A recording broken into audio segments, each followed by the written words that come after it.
Seltzer Kings. Podcasts. At Sierra, discover top workout gear at incredible prices, which might lead to another discovery. Your headphones haven't been connected this whole time. Awkward. Discover top brands at unexpectedly low prices. Sierra, let's get moving. Hello, son. You know, if you would have given Lily the performance you gave today, she might have given you the Oscar. I wanted to talk to you before you testify. We both know the DA is going to ask what you saw in those tapes. I think it's in your best interest that you don't tell him. Well, because I want so desperately for you to be free so we can be a family again? Logan, the moment that you say you saw those tapes, you will be admitting to destroying state's evidence. I'm going to win this, son. And there's no sense in you being convicted of a felony. Oh, gee, Dad. You're always looking out for me. Thanks for the advice.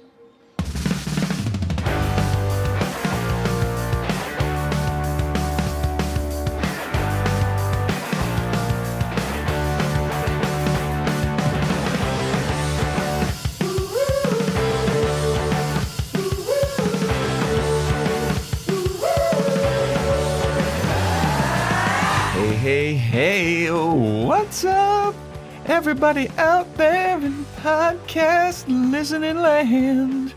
Welcome to another episode of Boys Watching Veronica Mars. We're just two boys watching every episode of Veronica Mars for the first time, giving our review, our reactions. We're your hosts. I am Joe Welke. I am Vance Tucker. Of course. Of course. And today we're talking about Season 2, Episode 21, Happy Go Lucky, directed by Steve Gomer, written by Diane Ruggiero. Original air date, May 2nd, 2006, to an audience of 2.09 million people. And before we get into this episode, we got some shout-outs. We got shout-outs for some international listeners. We got our homie, Odie, big part of the Discord community. Odie gave us an Apple Podcasts 5-star rating and review in Australia. And then we have our other homie, Yoga with Joel. Joel gave us a 5-star rating. I forget where in the world they are. United Arab Emirates, UAE. There you go. Gave us a nice little review. Thank you, Odie and Joel. They're Discord homies. They're locked in on Discord. Mm-hmm. And want to apologize to to the international listeners. If you are giving ratings and reviews on Apple Podcasts, we can't see them here in America. If that's you, if you've done that, we're going to have to enact the old screenshot, send it into us situation, or just like let us know on Discord because we can't see it. We used to have an app, or we go to a website called Chartable where we would be able to see those. And Chartable has like gone under or something, and we don't have it anymore. So we can't see international ratings and reviews. So if we missed out on shouting you out, sorry about that. But we will rectify it as soon as possible. Don't want y'all feeling left out. But yeah, everybody else, want to shout out Apple Podcast 5-star rating, review, Spotify 5-star rating. Take a screenshot of it, send it into us. Join our Discord, links in the show notes. Join the Patreon, patreon.com/boyswatchingbuffy, where we're covering freaks and geeks every episode. And our episode on Hot Frosty just came out. And what a doozy of a movie that was. Yes, it was. Happy holidays, everybody. Everybody listening. Yeah. And check out Hot Frosty. And in the spirit of giving, in the spirit of the holidays, I am going to release a feature-length screenplay that I wrote a while back. Oh, hell yes, dude. On Discord. So if you need a reason to join Discord, I'm going to be releasing my feature-length script from a while ago called Help, I'm Trapped in a Rom-Com. And yeah, it's It's a rom-com, poking fun of rom-coms. And I haven't looked at it in a while, so I went back and just searched through it. It's Christmas. It's Christmas themed. It's Christmas themed. It's got some Christmas in it. It's been a while. Did I put any slurs in the script that I didn't? There's one thing in it that definitely dates it a bit. But it's a award-winning screenplay. Never got produced. Yeah. But I'm going to put that up on Discord so you guys can check it out, read it over the holiday, make fun of it, criticize it. We've been talking about movies and stuff and making fun of stuff and, talking story. So here's your chance to be like, hey, that sucked, Vance. Maybe why are we listening to this fucking yeah. But yeah, that's going to be up on Discord. So yeah, I'm going to put it up. Join the Discord. The link is in the show notes. Read over Vance's script. See what you think. Yeah. Just in the spirit of giving. In the spirit of giving. Yeah. Just give it out there. Yeah. I'm not giving anybody anything. You're about to give some interesting takes on this incredible episode of Veronica Mars. Oh boy, am I. Oh boy, what an episode of Veronica Mars. I brought out the white monster for this one because I was like, I gotta have it. If I didn't have one last week, I probably would have done it this week, but I looked in the fridge and I had a cherry berry lime. I didn't think I had any other different ones besides the cherry slush and the watermelon and the white monsters, but cherry berry lime, last one. Hell yeah. I think I only have white monsters and watermelon and cherry slush, and I have one Alani juicy peach that I'm saving for a rainy day. I know you said you've been saving it for a rainy day, and today's the day, baby. I might just drink it. Are you sure that today's the day? Are you sure that next week isn't going to be the day? Nah, I think the penultimate episode's the day. Okay. This episode was insane. This episode's fucking crazy, dude. What did we predict for it? I predicted that Woody Goodman kills Lucky. Oh. And you predicted that Woody tells Keith he's working with the Fitzpatricks. Okay. Damn. We knew something was up with Woody. Yeah, we were like, something's up with that guy. I did not. Oh, man. Some things started clicking during this episode that I was like, oh, God. Oh, God, no. What do we get ourselves into with these shows? Why did we start Veronica Mars? Why did you do this to us, listeners? You guys suggested the show. What did you do to us? I'm traumatized. Yeah. I can't watch a nice show like Freaks and Geeks without being worried anymore. There was something in Freaks and Geeks that definitely had me worried because of stuff I've seen in this. Yeah, and other shows. Oh my God. So I'm not even going to go over the recap of there's just too much. But this episode starts out with the Aaron Echolls trial. And he's on the stand and he's talking about how he was the sexiest man alive one year. And he could get any role he wanted in Hollywood back in the day. But now he's kind of washed up. He's playing the dad roles for all the new hot teen stars. And he's feeling irrelevant. And then who comes along but Lilly Kane? Lilly Kane saw him as the person that he wishes he was. She had starry eyes when she saw him, and she made him feel like a real man again. And then the lawyer goes, yeah, well, wasn't she 16 and dating your son? And he goes, yeah, but you know. And then the lawyer goes, well, did you have sex with Lily? And he goes, no. Did we fool around a little? Yeah, but we never had intercourse. And at that point, I was like, well, expand on this fool around a little. Expand on why you have a video camera set up in your house to film the bedroom if you're not. Yeah. I mean, he admitted under oath that they fooled around a little. Yeah, I don't know what the statute, if you kiss a 16-year-old, if that's like, I don't know what the level, I don't know. I feel like fool around implies more than just smooching. Yeah. Yeah, I guess, you know what I would love what this episode doesn't do? Doesn't really show the prosecution asking a lot of questions. Also, I just realized in most court shows that I've seen, I don't think the defendant takes the stand first. Yeah, they're usually last. Yeah. But I get it. Last in every TV show I've ever seen. Yeah, I get it. I get it for what they're doing structurally. But yeah, you're like, hey, you know what? I'm going to call my first witness, Aaron Echolls, to the stand.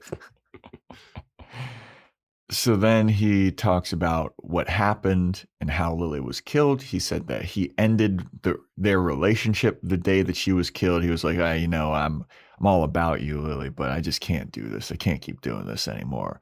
And she was upset. She came to his house. He told her that they had to stop, and she stormed out and took his Oscar.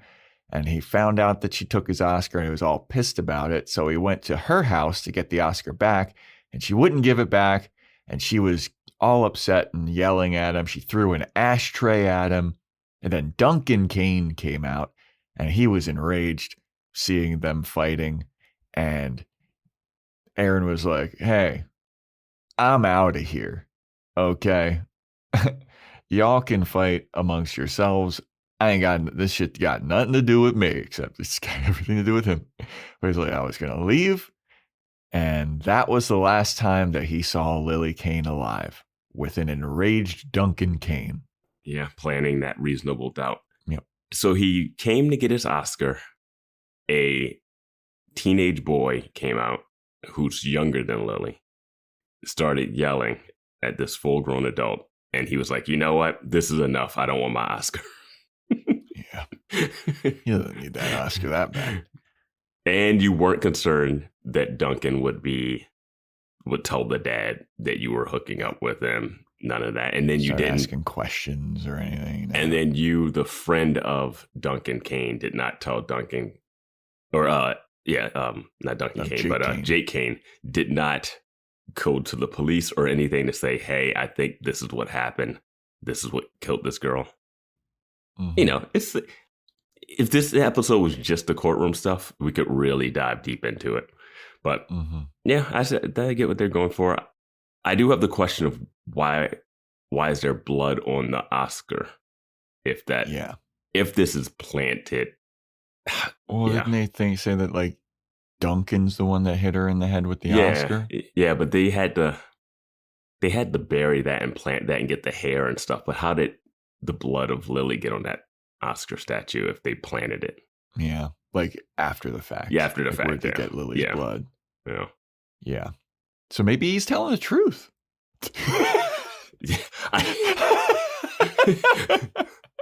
We can't see what's going on underneath those sheets. And Joe, you always said Lily needed to be taken out. She did. She did. She's out here stealing Oscars. Throwing ashtrays in the pool. Yeah. Crazy. Did they not find blood on the ashtray? Yeah. I guess if it went in the pool, it might have gotten all the chemicals could have wiped it off. But I thought they had the murder weapon. Wouldn't it be some reason that the ashtray would be cracked? Or I don't know. I just remember Veronica's like hypothetical flashback of like Aaron smacking her in the head with the ashtray. Yeah, but then she also had Jake Kane hitting her, and then telling Weevil, "We take this to the grave." Yeah. But the ashtray, what like? We'll get into it. We got to get past this scene. We'll get back to it.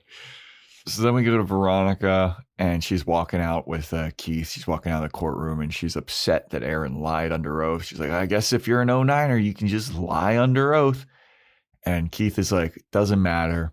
It's all about the sex tapes now. And when you testify, Veronica, you have to like stay calm. The defense is going to try their best to rattle you. and get under your skin, but you have to stay calm. You know, it's just a tactic and you need to stay in check. And Veronica's like, I'll stay in check. I just want to be there to see the smirk wiped off of Aaron Echolls' face when they say that he's guilty, because he is guilty and I want justice. And Keith is all proud of her. He hugs her and they walk away. Mm-hmm. So then we go to school and Gia Goodman shows up. She gives Veronica a box of really intricately decorated cupcakes. They look good. They are very beautiful. Mm-hmm. Probably taste like shit because they are so intricately decorated, but nah, these look good. They got the pink box. They look good. I don't know, man. Sometimes they just do too much with the aesthetics. I would have said if they weren't, it just looked white, and it was like white chocolate, black chocolate, like regular chocolate with the drizzle. I feel like these will be fun. Okay. But she gives them to Veronica for saving her life. And Veronica's like, oh, cool, thanks. And Gia's like, are you mad at me? And Veronica's like, no, I just got to study. You know, I'm trying to get this Kane scholarship. And Gia's like, well, maybe you should study with me. You could come over. Like, can I study with you? And Veronica's like, nah, I gotta buckle down here. And she's like, no, come on. I'm in the same class as you. We can study for the health test at my place tomorrow night. And Veronica's like, fine. Is this going to turn into another girls' night party? I know. The mom's going to start scolding somebody. Rodney, get in here, Rodney. So then Wallace and Jackie show up. They want to eat some of her cupcakes. And Wallace is all happy because he got a scholarship to Hearst College. He's set for life. Veronica's like, lucky you. Lucky must be nice, Wallace. I have to ace all of my finals in order to get the Kane scholarship. And I wrote in all caps here, there's other scholarships. No, there's student aid, there's Pell Grants, there's got to be something else other than the Kane. I would have not even banked on the Kane scholarship based off of my history with the Canes. Yes. I would have already moved on. They hate you. You know what? She's probably she says it without a Kane wink. Scholarship, and then they're going to say, no, we're not giving it to you. Yeah, she says it without a wink. She's not getting that scholarship based off the end of this. No, she's done. But it's insane. I mean, I got scholarships. But I think it's insane that she's trying to get the scholarship from the people that you can't get a Kane scholarship. But she's hell-bent on going to Stanford. She's got to go. She's had a dream of going to Stanford since she was in the womb. Did Keith not make any money from that book deal? Guess not. Right. He had to put it all to getting hot water back in the shower. I'm sure he can make some more money off of what happens after this episode too. Boy, they should have sold their rights to that movie. Oh, that Trina was working on. That would have paid for college. Yeah, but Jackie's all stoked because she actually might not be going to France after all. She hasn't bought her plane ticket yet. Weevil shows up and he's like, hey, Veronica, I need to talk to you. And Veronica is like, God, what do you need now? And he's like, I need help with algebra. My grandma wants to see me graduate and I am going to fail algebra if I do. And Veronica's like, I can't, dude. I got my own shit. And Weevil's like, typical. Of course you can't help me in my time of need. Thanks for getting me out of jail like 5 times, but sure. It's like my grandma's sick. I don't know how long she's got. You know, your ex-boyfriend kicked her out of the home. So we've been living on the streets. So she's sick. Like, what's going on with that house situation? No idea, man. Are they just paying Logan rent? After Veronica's like, I gotta study myself. I got my own shit. Somebody else will help you, but like, I gotta get this Kane scholarship. And we was like, fine. Never helped me ever. He starts walking away, and then gunshots. Students ducking under their tables are scrambling. Mm-hmm. Who's shooting the gun? It's Lucky the janitor. He's on top of a lunch table and he's shooting up into the sky. And he's like, this is bullshit. I just got fired from the school for being a janitor. And it's such bullshit. And you know what? Where's my girl? Where's Was the Dark Knight out by this point? Not quite, I don't think. I think it came out in 2008. Yeah, okay. Yeah. But Lucky's like, where's my girl, Gia? And he's like, where is she? And then he sees Jackie. Jackie's trying to use her phone. She's trying to call somebody. And then he points his gun at Jackie. And he's like, who are you calling? And she's like, I'm not calling anybody. He's like, yeah, you are. You're calling somebody. And she's like, I'm sorry. Like, I'm sorry. And I saw that happen. I was like, is this how this happens? I was like, if they shoot Gia here, shoot Jackie. I was like, this is wild. Because I really thought she was getting shot right here. I really did. Same. I mean, he's pointing the gun at her. Mm-hmm. And in all of this commotion, Wallace Fennell comes up from behind and tackles Lucky off of the table over a hedge, like falling down like a ledge situation. Mm-hmm. And he like wrestles the gun away from Lucky, but then Lucky gets out of Wallace's grasp and gets the gun again. And he points the gun at Wallace and he shoots twice, but nothing comes out because it's blanks. And Lucky starts laughing. He's like, ha ha ha ha. It was all just a big old prank. These are blanks. You're not actually shot. But you know who is actually shot? Lucky, because the school security guard sneaks up from behind and shoots Lucky in the chest. And he turns around and he dies. Shoots him in the back, but yeah. Shoots him in the back, yeah. But yeah. Yeah. He's got the wound through the chest. Yeah. Yeah.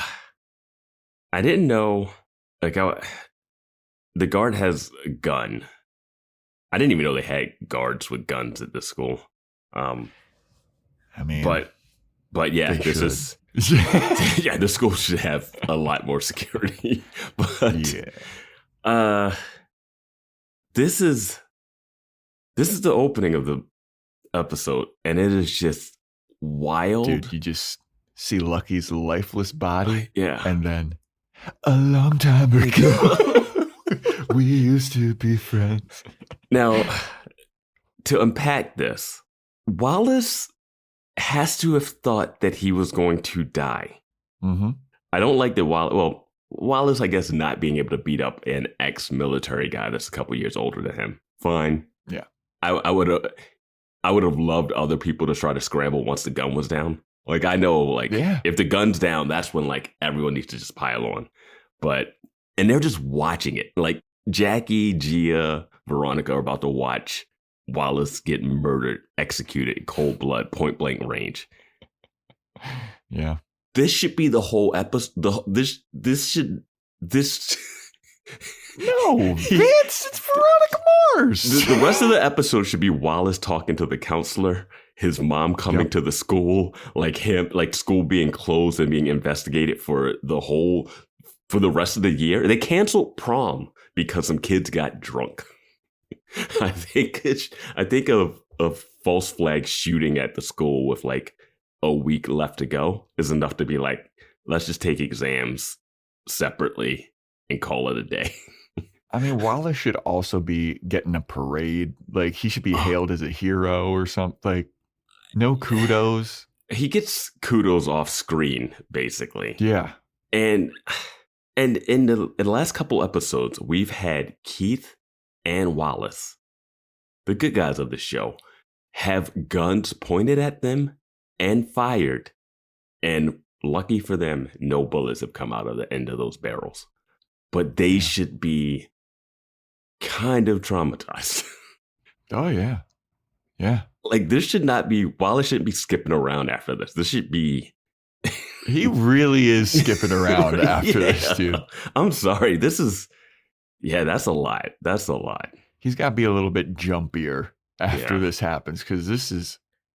Dude, how can you have the anxiety testing? Like, hey, can I get an extension on my test because of anxiety? That's fake. I just almost witnessed my best friend murdered by a guy who pulled a knife out on us a couple days ago. Yeah. Like, are you not the school? These rich people would be suing the school. Like, they're so like, why did you hire Lucky? This is crazy. Yep. He should have been dating Meg. Again, that whole thing is Lucky dying also like put the end to the whole what's his deal with Meg's parents situation. I have so many questions at the end of this episode too, but oh boy, I guess we should get to the meat of the episode. This isn't even like the main, like this is like not even the main story, but it's so crazy. This is the appetizer. Only in Veronica Mars could you have a school shooting not be the main plot of the episode. Yeah. So then we have Woody Goodman. He's doing a press conference, giving a speech about Lucky and how, oh man, Lucky was a troubled young man. I don't really know anything about this. I know he was arrested for stalking. And I know he was a bat boy for the Sharks, and we had to let him go because he was just a little weird. And Veronica and Keith are watching this press conference on the news at home. And Keith is like, Veronica, I'm worried about you. I want to put you in a hamster ball or whatever. But nobody likes a blonde in a hamster ball. Yeah. He doesn't want to go to Stanford, though. Far away from this chaos. I'm putting her on the next, not a bus because buses are deadly too. What can we put her on? Like a duck, like a duck boat, a duck boat to Stanford, a duck boat to Stanford. But Keith is all jazzed now though because he was like, I was in Lucky's apartment and I got onto his computer and I saw that he was sending a bunch of emails to Woody Goodman from a bunch of different email addresses, and there were some attachments, but I couldn't open them. So I'm going to try to break into Woody Goodman's house. Woody's going to like some kind of event that he's not going to be home. I know Woody's password. I'm going to break into his house, get some of the emails, see if I can get those attachments. And Veronica's like, whoa. You don't need to break into Woody's house, my dude. Because you know who has an invite to Woody's house is me. I'm going to be at Woody's house tomorrow night because Gia invited me over to study. I can break in to the computer. I can hack in, send you the emails, and get you the attachments. You just got to give me the password to Woody Goodman's computer. And Keith is like, I don't know, Veronica. In the recap, I told you to stay really far away from this case. You're right. Like, I was just thinking, he was like, stay away from this. They're dangerous. They're stalkers. Don't go near them. Hey, I got to go over to their house tonight. Well, okay. Well, while you're there, can you hack into his computers? And Woody Goodman's password is Mr. Goodwood. And Veronica and Keith share like a, Now, is that Mr. Goodwood with the period? Is it capital is there M? Spaces? Yeah. Yeah. But is it spelled out Mr. M-I-S-T-E-R? Yeah. Is it M-R period? Yeah. Come on, guys. Let's get it together. Let's because they described how email works in this scene and how servers and stuff. I was like, sure, fine, whatever. Yeah, I skipped over that. Yeah. I was like, I don't know how accurate this is. I don't know how he couldn't access the attachments from what's his face? Lucky's computer. No, it doesn't make any sense. It doesn't make any sense. No. But they had a lot of computers, and if you delete the emails, it saves it on the servers that are. And Veronica says, we did bring this up before, that we thought that Veronica looked like she could beat up Gia, even though she's smaller. And Veronica's like, I could take Gia, and then she throws one of these like weird little punches, and I'm thinking, I don't know if she can. Yeah, I think maybe I'll take it back. Maybe I'll take it back. Remember when Buffy was throwing those punches on that punching bag and we were so afraid that she was going to break her wrist? Sarah Michelle Gellar's punches was like, I was like, no. Yeah. Yeah. So we have a scene of Jackie telling her dad, Terrence, about Wallace tackling Lucky and how happy she was. And he was like a hero. And Terrence is like, oh man, I'm sad because I can't be there to keep you safe. I'm in this hospital bed and I'm under suspicion of murdering a bus full of children. Listeners, just keep in mind, he's in the hospital bed still. He's still in the hospital bed. Yeah. Okay. So then we got Aaron. He's in jail. He's doing one of those phone conversations with Logan. And I wrote in my note here that Logan's spiky hair is back in full force. Yeah, it is. Would Logan be allowed to see his dad during the case? Yeah, this seems like a conflict of interest. This seems like something the lawyers would be like, what is happening? Don't do this. Well, it's also like Aaron says, I wanted to see you before you took the stand. Like, how was Aaron able to get that message to Logan to like tell him to come and see him? Maybe one of his like lawyers told him in the courtroom. Like courtrooms are crazy because they're like public. So you could just go into a courtroom and just watch a trial. Unless it's a big trial like this, maybe they'll like limit and cap it. But like you could just go to a courtroom and sit in on a trial randomly. Okay, fair enough. But Logan's there. He's on the phone. He's like calls him out for lying under oath. And Aaron's like, I won't say if I lied or I won't say if I didn't lie. But I will say this. It will be in your best interest if you don't talk about what you saw on those sex tapes. And Logan's like, why? And Aaron's like, well, because if you saw what's on the sex tapes, that means that you stole the sex tapes, and that's a felony. And if you admit what you saw on the sex tapes, you'd be admitting to stealing and destroying state evidence. And there's no point in you going to jail and me being in jail. So why don't we just both not be in jail, and why don't you keep this hush-hush? Well, Aaron said that he's going to win this. He's got this trial. Like, he's like, I'm going to win it. So, like, you don't need to do this because the only thing that's going to come from you saying this is you'll get charged with a felony. Which my question is, why has he not already been charged with the felony? Because Keith wrote this in his report. Yes, he did.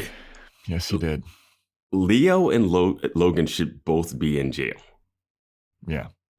Like, that's it.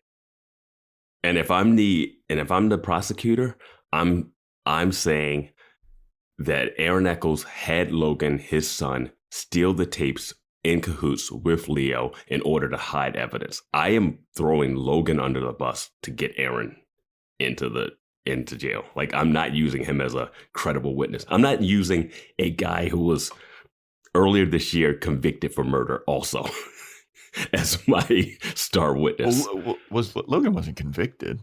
Indicted on murder charges. Mm-hmm. Like, already, like, I'm not, like, that's not a crime. I'm tagging them as a murderous family duo if I'm a lawyer and I'm trying to prosecute this. Fair. And they should be in jail. I don't understand how they're not in jail already for the felony. They've been walking free for, like, it's public knowledge who took the tapes.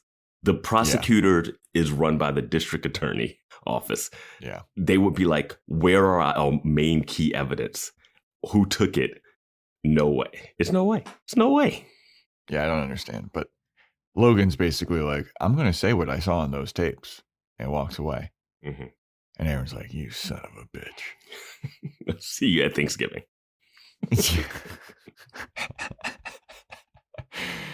So then Veronica's at school. She's in the parking lot. She sees that Beaver's car has been keyed, and it says Amber is a bitch on the side of his car. And Veronica's like, who's Amber? And Beaver's like, I don't fucking know. And there's another guy named, I think his name is Hart. Yeah.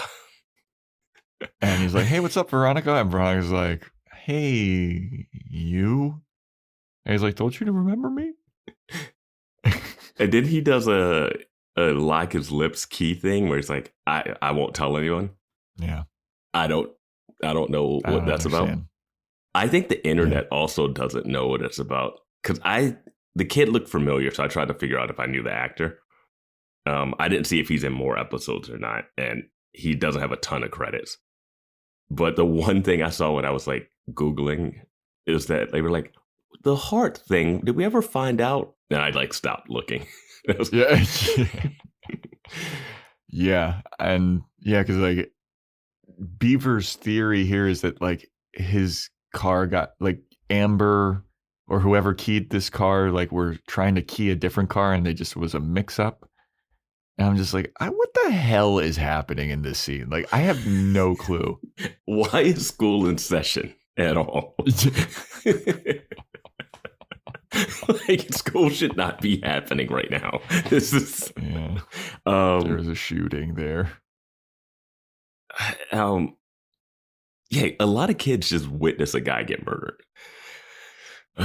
Yeah. Anyway, Veronica's like, well, Beaver, I know a guy that can help you with your car troubles, but you gotta do me a little favor. And Beaver's like, what's up? So then we go to Veronica studying at Gia's house, and Gia doesn't like studying. She's on MySpace. She lost over 100 friends on MySpace. She's upset about it. And Veronica's like, this really isn't studying at all, Gia. I'm really trying to study here. And Gia's like, come on, take a break. And then Veronica acts like her computer crashed. And she's like, do you have a computer that I can use? And she's like, yeah, we've got like 8,000 computers. You should use the one in the guest room. Yeah, use the one in the creepiest lit room in the house. So Veronica goes to the guest room and she logs into Woody's stuff and she's looking for Lucky's emails and she's forwarding them to Keith. And she listens to one of the audio attachments, one of the audio files. And the audio file says something like, we have to tell the public what Woody did to us. We're just a couple of kids. A couple of the sharks have to know. They have to know that Woody's a pervert and what he did is wrong. And we were just kids. And very vague. But then Woody comes into the room and he's like, Veronica? What are you doing in here? And Veronica's like, shit. And I forget if you mentioned this, but one of the emails is talking about like kill corporation or else. Killing corporation. Yeah.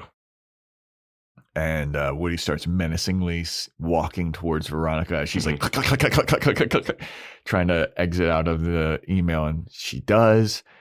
And Woody's like, what are you doing on this computer? And she's like, oh, my computer crashed, and I'm in here taking a practice test. And Woody goes, so how'd you do? And Veronica's like, oh, I gotta get back to Gia. I gotta go. And then she walks with her shoulders higher than her ears out of the room. The line is so creepy. Like, I've never seen this version of Gutenberg. And he is menacing when he comes around. He's like, how'd it work out for you? And she's like, huh, what? Your practice test. Are you as smart as you think you are? And I was like, oh, man, this has like Lifetime serial movie of the week vibes to it. So Veronica leaves. Woody sits down at the computer and he's looking. Mm-hmm. Veronica goes back to the living room where Gia was. Gia's gone. Mm-hmm. And then I like Gia being gone was like as if Woody took her out or something. Yeah. I mean, Gia's gone. And then you see Veronica standing and you see a Woody out of focus standing menacingly in the background. Yeah. The music that starts playing in this scene. The music, the lighting, you got the pool reflection on the wall, and it's so dark. Mm-hmm. Yeah. Gia comes back though. She's like, I made ice cream. And Veronica's like, I gotta go. I gotta get the fuck out of here, dude. Yeah. And she's like, what? Why? Where are you going?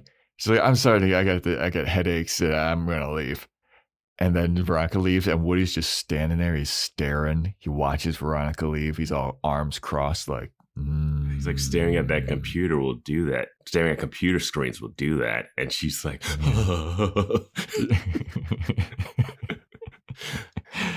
Veronica does not have a good poker face in this situation at all. Like, Veronica, I don't know. It's so tricky with Veronica because she's been through so much. The fact that the way this episode opens, what the last 2 seasons have been, and for her to have to deal with this.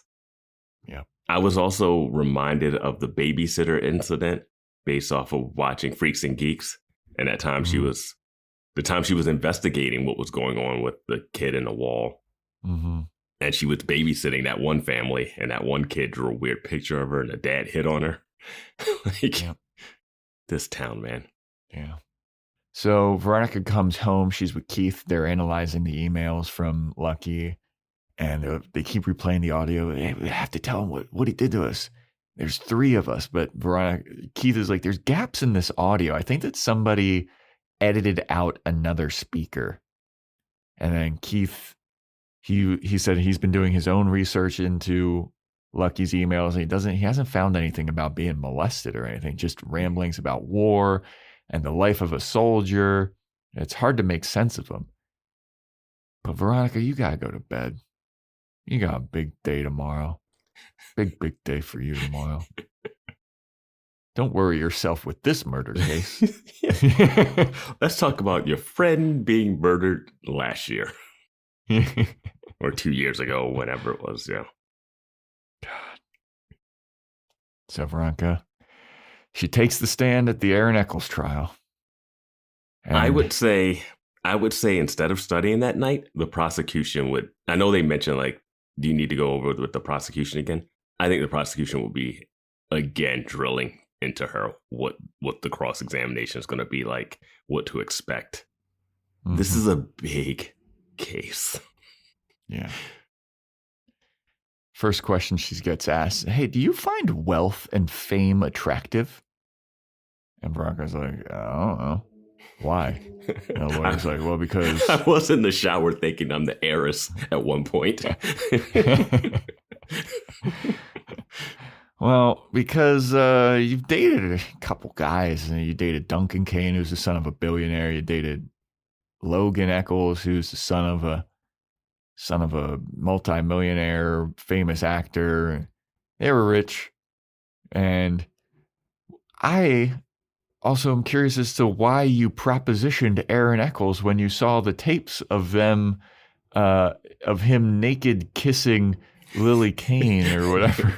Yeah, why you wanted to fool around with him after seeing tapes of him fooling around with Lilly? Yeah, and Veronica's like, what? I never fucking propositioned him. You mean when I saw the tapes of them naked kissing and Lilly on top of him gyrating?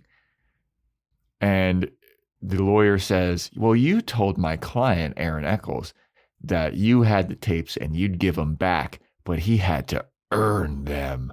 And Veronica's like, I never fucking said that. And the lawyer's like, yes, you did. And she's like, no, I didn't.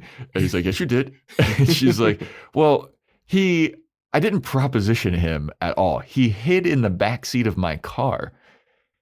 And then the lawyer's like, yeah, sure, whatever. Anyway, are you being treated for chlamydia? And I was like, what does that have to do with anything? Oh, that makes her look easy and slutty. Classic. That's what he's doing. The key with the defense is to discredit the witnesses, and that's what they're doing.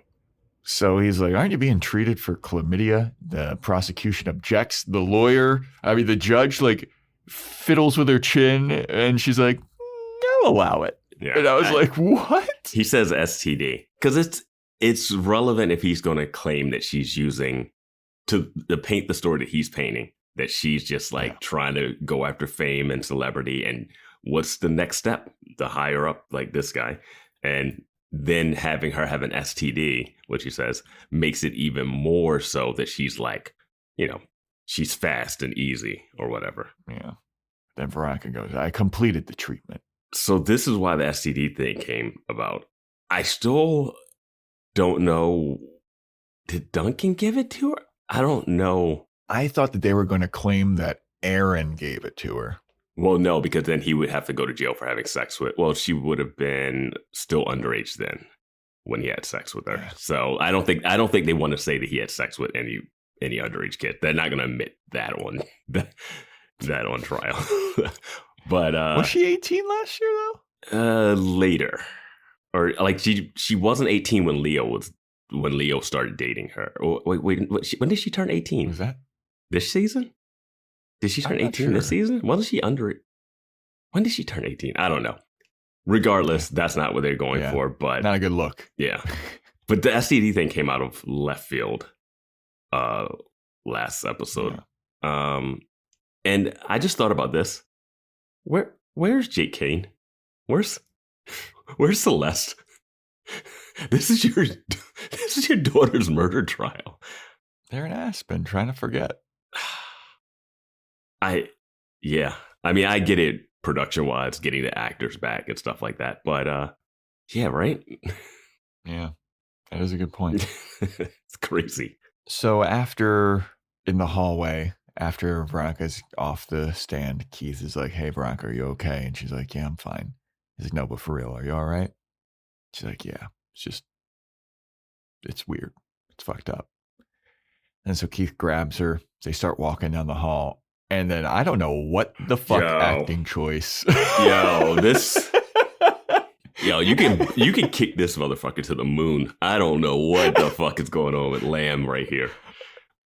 They walk past Sheriff Lamb, and he looks at them. And in my note, he says, Sheriff Lamb watches them leave like a fucking creep. Yo, I watched the scene twice. I went back and watched it because they're walking away. He's got his left shoulder against the wall, and they walk past his right shoulder. He turns and like leans against the wall and like looks towards us and the camera and them. And he has this smirk on his face like, hey, Veronica, you dirty whore. You had an STD. Yeah. It also was like his lips were like pursed and puckered or something. I was like, what the hell? And then my thought was, who is Lamb rooting for in this trial? Right? He thinks that Aaron Echolls killed him. Like, he's seen the tapes, probably. He had to watch the tapes. He's the one who arrested him. He knows what went down, but why would he be happy that Veronica's testimony on trial does not help convict Aaron Echolls. That helps free him more than anything. And the look that Lamb is giving is just not there. Like, I can understand if you wanted to give him like a little like I think he could give something to Keith about like, hey man, your daughter is always up to something like that. But the look that he gives them is just not great, man. Not great. I did not understand that look. That made him look so evil. So yeah. I wrote creep in all caps with like 90 E's. Like, yeah. It's so weird. Especially for where we're going to go with him later this episode, too. Yeah, and like he also is hooking up with that girl, Madison. Yeah. Like, this show is incredible. This show is incredible. I can't even, it's so wild. So when I was a kid, every day my dad would come home and we'd ask him how his day was at work. And he'd say, it was unbelievable. And his logic was, he'd go, it could be unbelievably good. It could be unbelievably bad. It's an unbelievable day. So he would always say that. This show is unbelievable.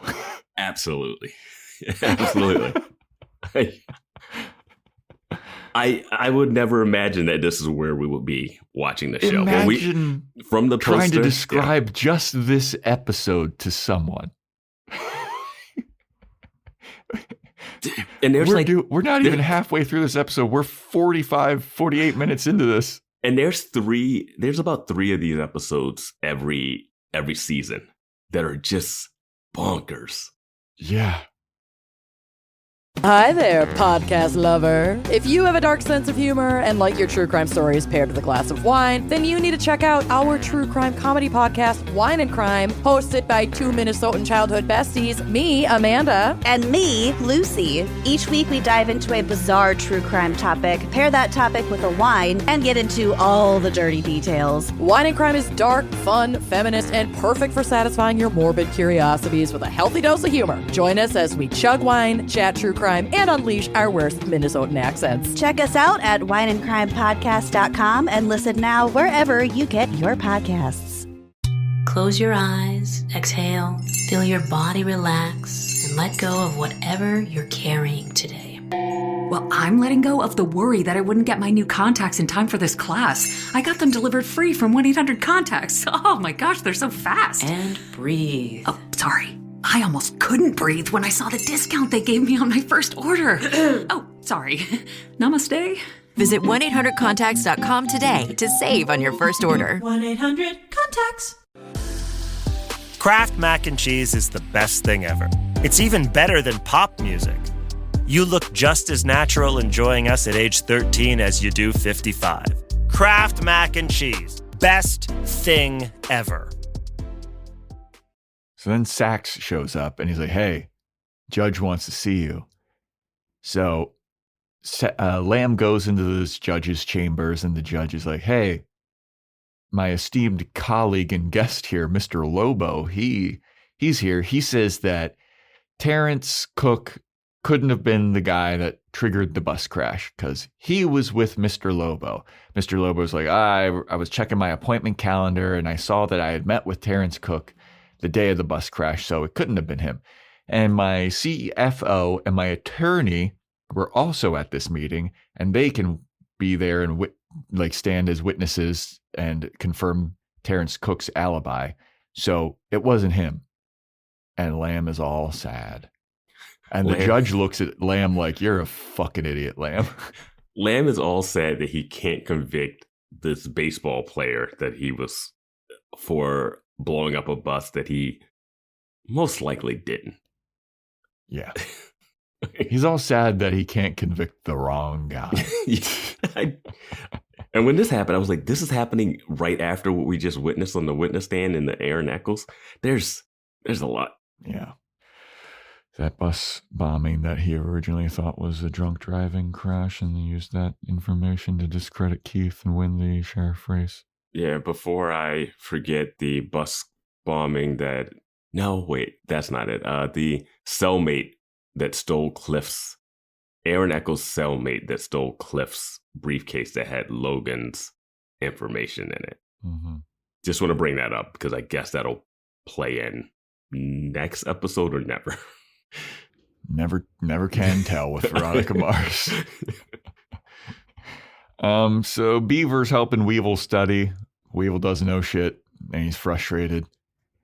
And Beaver starts to try to relate to him. He's like, no, imagine you got 12 spark plugs. And Weevil's like, you think this is helping me? Like, you're going to learn algebra the last day of school. Yeah. Like, there's tests all year. Mac overhears Beaver trying to help Weevil, and she's like, I'll help him. And Beaver's all happy that Mac is around. Yeah. Mac tried to explain it in the exact same way, too, but she has breasts. She has breasts. Well, she goes, and here's a quadratic equation. And that's what Beaver was saying. Do you know the quadratic? Yeah. He's like, do you know? Outside, inside, last. First, outside, inside, last. Now, can you explain it to me like she's explaining it to me? Maybe I should get her to help me. Hey, Toots, get over here and show me how your math brain works. Weevil's so funny. He's so weird. So then Keith is on the phone. He's trying to call somebody named Rick Pickett. And he's a freshman at NYU. And he thinks that he might be a kid that Woody molested because he was one of the bat boys for the Sharks. And he's like, the Sharks had 3 bat boys. One of them was Lucky. One of them was this Rick Pickett guy. And the other one I can't get a hold of. Mm-hmm. And Veronica is like, well, I'm trying to decipher these emails. And I can't wait a minute. I just remembered some pertinent information. When Lucky was showing us his scars from being blown up by a roadside bomb, he called the roadside bomb a present. In all these emails he's talking about, he's going to give Woody a present. I think that Lucky may have planted a bomb at Woody's house or something. So Keith rushes to Woody Goodman's office, and Woody's like, I'm in the middle of something, Keith. And Keith's like, not now, Woody. I got to talk to you in private. So Woody shoos away some lady that he's been talking to. And Keith goes, Woody, you need to call your family right now and get them out of your house. I think that Lucky may have planted a bomb in your house. And Woody's like, what? Oh, did you figure that out? Because you hacked into my computer. You had your daughter running some espionage games at my house and forwarding you emails. Is that what this is? And Keith goes, yeah, you better be careful what you say here, Woody. Because I know that you're like Woody says something like, yeah, you're sending a child to do an adult's work or something. And Keith says something about like, well, at least I don't put my hands on other people's children. Mm-hmm. And Woody stands up and he's like, you need to leave, Keith. And Keith is like, I know something's up. And Woody tells Keith, you know what? You're mistaken. And if you try to tell anyone about what you heard on those emails, I will ruin you and I will ruin your family. And you will be just such a laughing stock and I will take you down. And Keith, coldest fucking line ever. The fuck yeah, Keith quote. Yeah, dude. Keith says to Woody Goodman, I'm not a 15-year-old boy, Woody. You don't scare me. And I was like, God damn. This scene is great. It is a great showcase of these two actors. And boy, going head to head like this. Yes. I mean, Keith is watching a trial for a murder of a girl that like this murder that like she changed his whole life. Wife's gone, daughter's been like ostracized at school, he's ousted the sheriff, and he's dealing with the other mayor dealing with this thing. How was Keith allowed to even show up in the courtroom after the scandal of Woody being with the mistress, the escort? Yeah, you know what? Right? Yeah. Like, and that's what I was thinking when he was like, I'm going to break into Woody's house. I'm like, hey, you were in the paper as a guy who was like doing stuff. You don't want to get caught in the mayor's house. That does not look good. Yeah. Also, he can't just walk in, be like, hey, I have a meeting with Woody.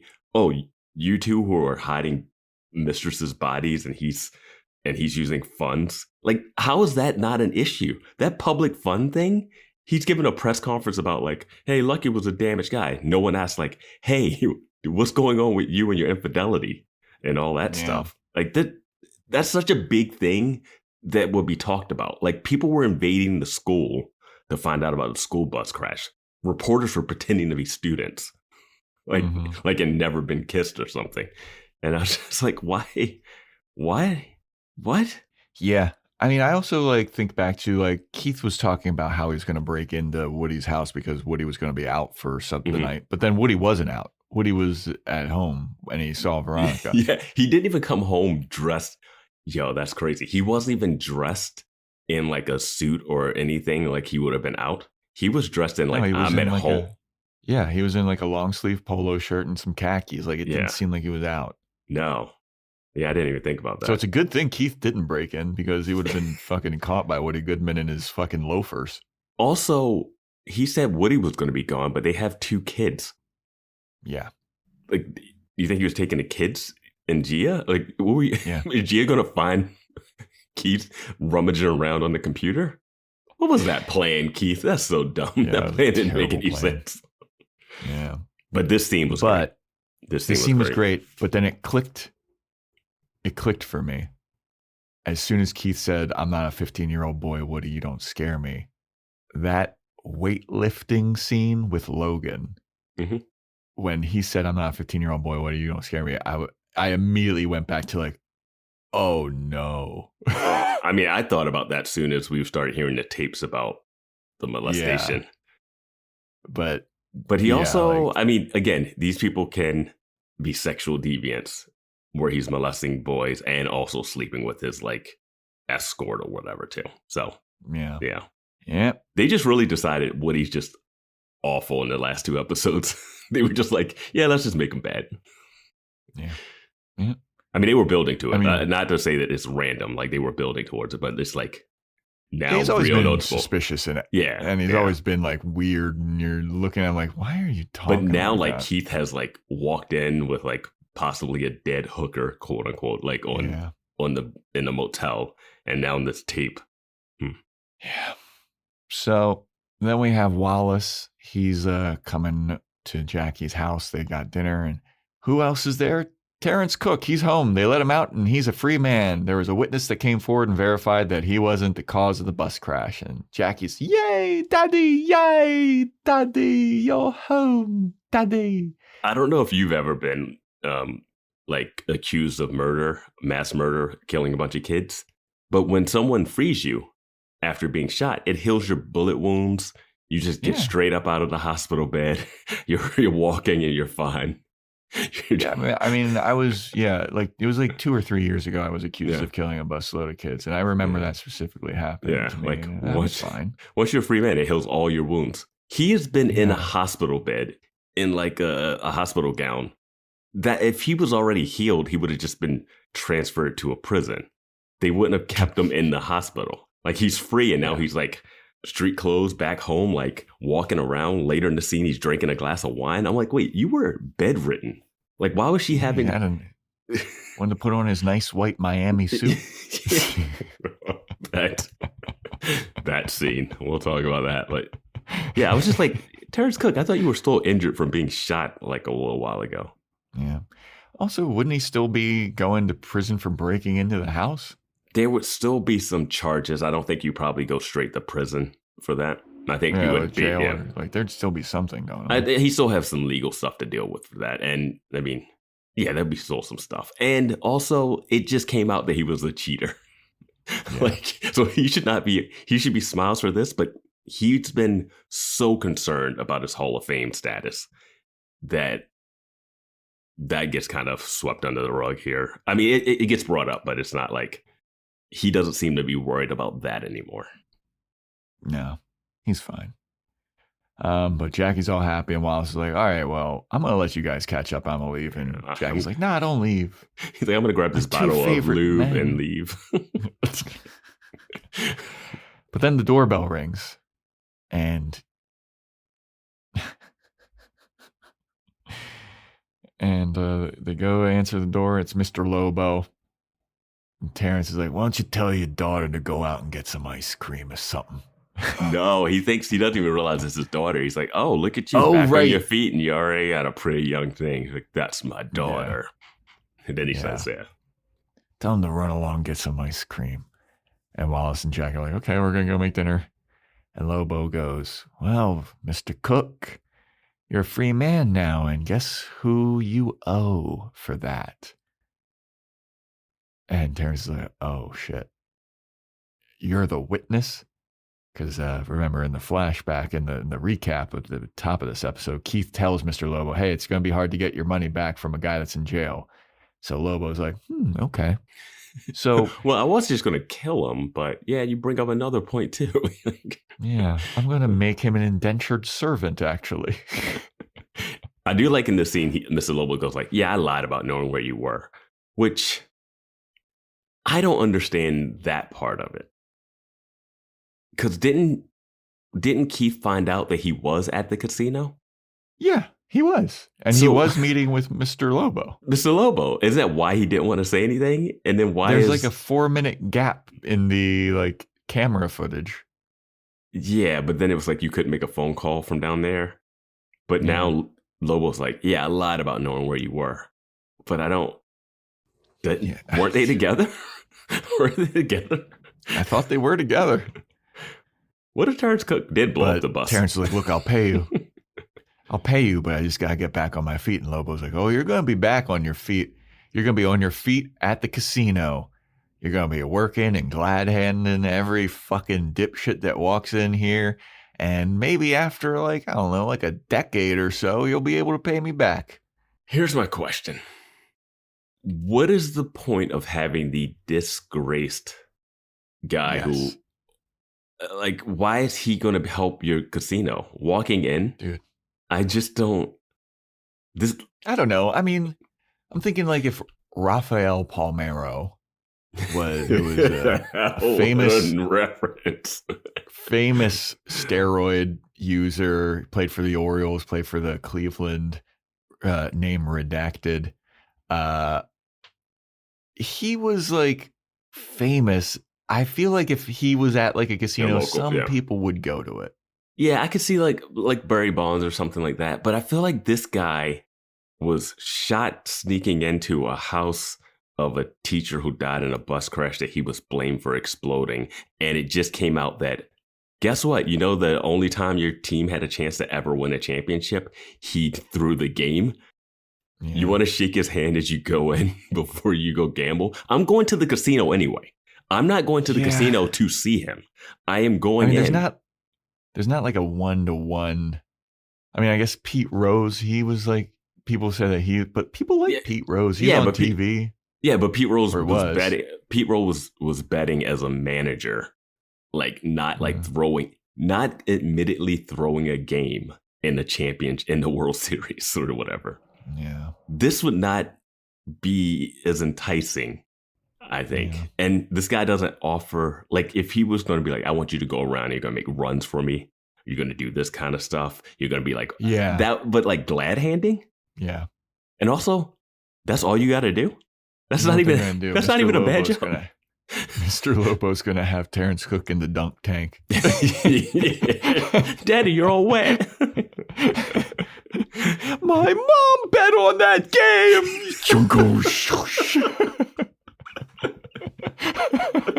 Terrence Cook in the dunk. Keith shows up. I believed in you, Terrence Cook. That would be amazing. If that's what he was doing to him, I'd be like, that's great. Because that would bring people to your casino even more. Oh, hey, go to the casino, bet, and then throw this cheater that threw the game into the dunk tank. He threw the game. Now you throw him, catapult him or something. Throw him in the dunk tank, baby. Not having him walking around like, hey, is everybody going good? Who needs another drink? Keith's there. He's just like throwing the ball up in his hand. You know, you hit 3 home runs in your career. And I was at the game where you hit one of them, and I jumped over so many people to get that ball. You cheated. I also don't think working at this casino would be that bad, minus the fact that you want to gamble because you're a gambling addict. Other than that, true. Like, you're walking around the casino. Like, it doesn't seem like the worst thing for a guy who was, again, you don't want to owe stuff to Lobo. But I need to see what he has you doing that's so bad. Yeah. Oh my God, later in the episode. Dude, yeah. Fantasy Island level. Like, is that bad? Like, I feel like usually like mobsters like that would be like breaking your limbs or something. Like, yeah, he's not threatening your daughter. He's not, Yeah, this is nothing. Yeah, he's like, hey, I got you out of prison. You're just going to work at the casino. You're like, yeah, that's a fair trade. As a Terrence looks like, no, not at the casino. that bullet, me getting you out of jail, that held that bullet wound up. So now you can stand on your feet 12 hours. So anyway, Veronica's at school. She goes up to Logan. They're talking about the Aaron Echolls case. And then Veronica then asks Logan, hey, did Lucky ever tell you anything about Woody Goodman? And Logan's like, no, except this one time. There was something semi-baseball related. I forgot about this happened last summer. And we get a flashback of Lucky wearing nothing but jeans and a catcher's face mask, and he's dumping bleach on his feet. And he's like, Lucky's like, I think I got gangrene. And Lucky keeps saying like, oh, they're doing something to me. They're doing something to me. And then Logan just kind of snaps. I was like, yeah, I guess that's about it. He shuts his locker and walks away. No, but he goes, How is this happening during the Aaron Echolls trial? No one's being like, hey, what the hell's going on in the court? Like, nothing. No one's curious. No one in the school is curious about this thing. I jumped ahead a little. Logan says, yeah, because Veronica goes, he was wearing a catcher's mask. And Logan goes, yeah, he wore it a lot whenever we were going into battle. And then he shuts his locker and walks away. I was like, is happening in this fucking show, dude? He was like, yeah, it was kind of one of his, I forget the word he used, but yeah. And I was just like, that is That is a crazy flashback that I know means way too much. Like it's so set up to mean some stuff, but it's what? Yep. I got to question the school's hiring practices too. Like, I am all for vets getting chances and like jobs and stuff. But what we find out about him later is like the school did no background checks before they put this guy in a school full of kids. This is this is hot frosty level egregiousness of school hiring practices. Patreon.com/boys watching Buffy. If you don't want to subscribe to the movie channel, the movie tier, you can just get the Hot Frosty episode for $3. Yeah, put that on your Christmas list for someone. Say, give me $3 so I can listen to the boys talk about a hot snowman. Yeah. So Keith is on the stand now in the Aaron Echolls trial, and he lays out how he saw Aaron and Veronica fighting. He saw Veronica's car was crashed, and he went over. He saw Veronica and them fighting, and the lawyer goes, "Well, that's funny because Aaron says that Veronica lost control of the car, crashed it, and then she and Aaron knocked on the door of a nearby house and asked the owner if they could call a tow truck. And when Keith arrived, Veronica and Aaron were on that man's porch, and Keith saw them in a compromising position and started to get physical with Aaron. And the occupant of the house confirms this." And the other lawyer goes, "Objection, that guy disappeared and never was subpoenaed by the defense." And then they go, "Sustained," or whatever. Yeah. So the thing about, I always love this in court, like, you throw stuff out, the judge will say, disregard that jury, like disregard that information. It's like, it's already in there. It's already in their brain. Yep. And I guess when you go to deliberate, you can like be like, well, we can't put that in and stuff. But it's one of those tricky, I mean, we're people, we're humans, like it's all out there. And the burden is on the prosecution. And the fact that the prosecution did not track this person down, this guy is somehow missing. What about the hospital records? That guy went to the hospital. Yeah. That guy. We saw him on a gurney. Yeah, that guy was hurt. It's not like, did Keith start wrestling everybody? was Keith beating up everybody there? No, that guy literally went to, didn't he break the glass too? Like, didn't Aaron punch through, didn't he punch through a glass at one point from inside the house or something? That was a weird shot. He knocked the guy out inside the house and then punched through the glass. Yeah. So you would see that glass was broken from inside out. Anybody could like check that out. Also, did they ever find the tape on the rooftop? Oh. Because I know she threw one on the rooftop and he was going up there to get it. And then that's when Keith came and they jumped off the roof and fought. I don't remember exactly, but I don't know if he grabbed it from up there. Now, if the story that Aaron Echolls is telling is true, and they just casually walked up and were waiting on the porch, the prosecution has to be like, okay, where was the phone records? Did you guys call? Did you call it AAA? Did you call the police? Like, you would have the phone records from like, we went to the bench and sat there, and that wouldn't be there. If they had to get the tape from the top of the rooftop, you'd also be like, why was that up there? If you guys just went there and sat on the bench, there's stuff that the prosecution is just fire that he lit. I think that they would argue that the fire was lit because when they showed up, the cops would not see Veronica in the fridge. They would see a fire. They would see him being hit by the car outside. They didn't see the fight. So that'd be hard for them to say exactly what happened there. But if they had to go get the tapes, they'd be like, why are the tapes on the roof? Like, the prosecution doesn't get a lot of chance to do anything in this. It's really all defense. No, they don't do shit in this, dude. I mean, personally, I would have loved it if the whole episode was a courtroom episode, but there's so much other stuff in this episode that is so big. They were big. I mean, we got school bus stuff, we got Woody stuff, we got algebra stuff. Yeah, we got algebra. The algebra stuff felt so inconsequential. Like I feel like I'm watching a whole different show, and it's Weevil like trying to study for a test. I'm like, I don't care. Yeah. I mean, it's fun. I like watching it, but I'm like, there's so much going on that is so high stakes. Well, especially because we get a recap of like, oh, never mind. We'll get to that later. But so yeah, the prosecution then asks Keith, hey, does your daughter ever lie to you? Keith is like, she's a teenage girl, probably. And it's like, I never trust a word that she says after she's getting after the baby. Sorry, I shouldn't say that. So then the lawyer goes, so then you'd expect to hear the truth from Veronica and the big issues, yeah? Keith is like, what are you getting at, Mr. Lawyer Pants? And he goes, were you aware that Veronica was caught breaking into the Manning family home? Keith is like, no. And he goes, were you aware that Veronica was named in a disciplinary file from Leo D'Amato? And Keith is like, no. And did you know that she had a personal relationship with Leo? And Keith's like, oh, yeah, actually, I did know that. Yes, I did know that.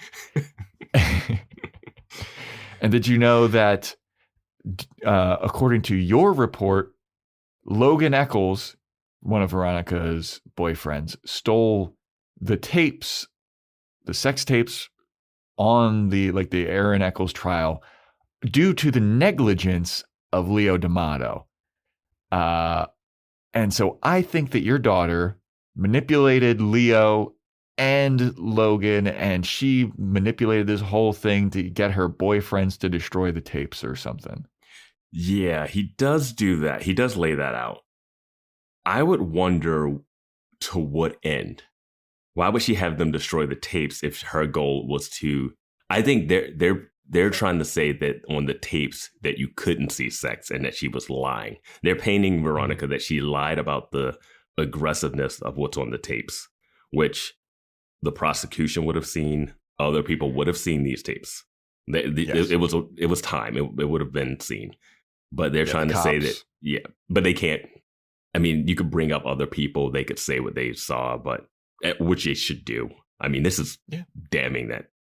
But I wonder if they could check phone. They should check phone records too. I know they, but whatever. They're not that deep into it. But it is crazy that this was the moment where I was like, how are Logan and Leo not under arrest? Right. Because they were like, hey, in your report, you literally said they did this on the tapes. I'm like, he wrote it. He didn't. Leo's working security, stole in the same town. If I'm Leo, I'm out. Yep. And Logan's just like, yeah, I stole the tapes and destroyed them. That's on record. How is that not? Yeah. How are they not like in jail? I don't know.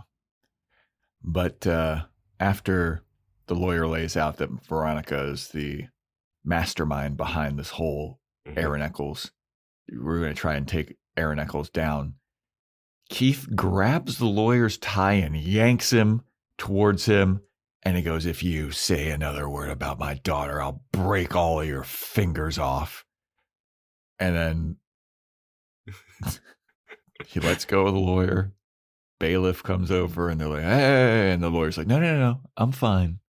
And then Keith hangs his head in shame. Yeah. And the defense lawyer goes, no further questions. And I was like, yeah, damn, Keith, you just like, that's it. Nothing. You're not a credible witness anymore. That's done. Yep. If I was Keith, I think I would have been able to be calmer because all the stuff I'm hearing about Veronica would not have been new. Yeah. I would have been surprised by the stuff, surprised by the STD, a little bit surprised about her going into the evidence locker the first time. But he did the same thing with that lady. He's been stealing tapes too. But I would have, like, every time they brought something, like, he knows she like masterminded a baby to Mexico plot, right? Yeah. Him being like, did you know they did this? I'd be like, okay, cool, yeah. Like, I've been like, nothing like my Veronica. I think I would have been able to stay cool and collected outside because that's kind of how he is. Like, people have said worse things about Veronica and he hasn't flipped out, you know? Yeah. But I get what they're going for in this, but man, it's just, yeah. So then we have Mac and Beaver trying to help Weevil, and there's mathematical sexual tension, and Weevil's like, why don't you guys go into a coat room and work out your frustrations on each other? And then they're looking at each other like, yeah, I didn't get, they start blushing, and I was questioning because their whole relationship is Beaver's not wanting to hook up with Mac and Mac wanting to go the extra. Mac wants to have like 8 minutes in heaven? What is 7 minutes in heaven? 7 minutes in heaven. 7 minutes in heaven? Like, that's what Mac wants. But Beaver seems like he wasn't willing to do it. But then when Weevil says, why don't you do that? They're all looking like, I'm like, wait, you guys don't hook up. That's the whole issue with your relationship. Other than that, you guys get along great. Yeah. All right. Anyway, and this is just in an episode that has so much heavy shit happening. Yeah. Keith just like threatened to beat up a lawyer in court. We have a murderous actor on trial, and we have a sexual assaulting molester mayor. Like, and I need help passing algebra. It's wild. You two should smooch already. Get it over with. Do you know what the scene needed? They needed to cut to the hallway, and we see Sheriff Lamb leaning and looking and having that same look. That look is so meme-worthy if you put it with other stuff that he gave Veronica. That look was so creepy. Yeah. So Veronica comes home. Keith is at home, and Veronica's like, I did some digging. And Keith is like, I'm not amused with you or whatever. And she says that. Yeah, she said she tries to lighten the mood with a joke or something like she normally does. And he's like not amused, but because he just learned more stuff about her in the courtroom. And I'm like, hey guys, start talking to each other. Stop hiding secrets. You guys do espionage. Just come out with it already. You guys, it always comes out later. I know it's for the show, but I think there's a way where they can be open to each other and we can still have the mystery. Yeah. So Veronica tells Keith that Logan said that he once found Lucky in jeans, a catcher's mask, bleaching his feet. And Keith is like, catcher's mask? Catcher's mask? That reminds me. It blows my mind that the bleach in the feet thing is not the focus. Right? That's insane. I was like, oh my God, is Woody Goodman a foot fetish child molester? Like, what is this? And then they're like, no, catcher's mask. That's something. Yeah, I remember. Let me pull up that stalker footage. Keith pulls up the stalker footage and he goes, look at that in the background. All the way in the back. It's very fuzzy and grainy and you definitely wouldn't be able to see this.